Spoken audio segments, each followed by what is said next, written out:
when I went up to Queensland, it got it written up as a sort of a vaccine passport.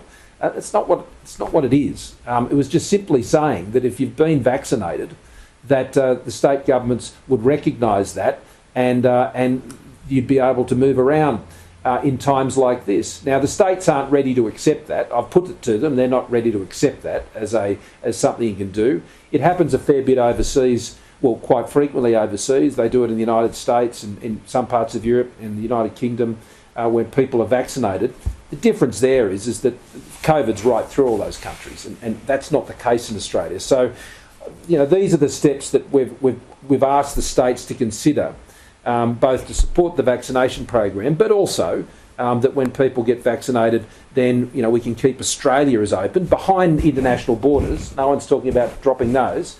But if we can keep Australia as open as possible behind those international borders, then we'll continue to see our economy do as well as it has been. But given that the best part of 6 million doses that are out there, within a few weeks, those people become fully vaccinated. I get it. It's not 10 million, it's not 15, but eventually it will be those numbers. Have the states given any indication that when we hit X number of vaccinated people, they will consider the situation that you first suggested and I'm doubling down on at the moment? Because it feels like you need more incentive than just you won't get the virus. While obviously that is the main incentive. Yeah. When I spoke to the South Korean president, President Moon, they've had a strong increase in their vaccination rates. And the principal reason for that is exactly this.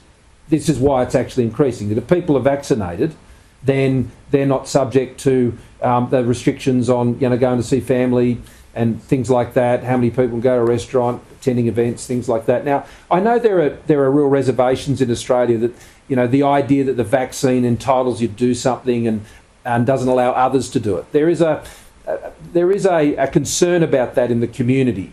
And I acknowledge that. I understand that. I mean, the vaccine is not compulsory, and we would not make it compulsory.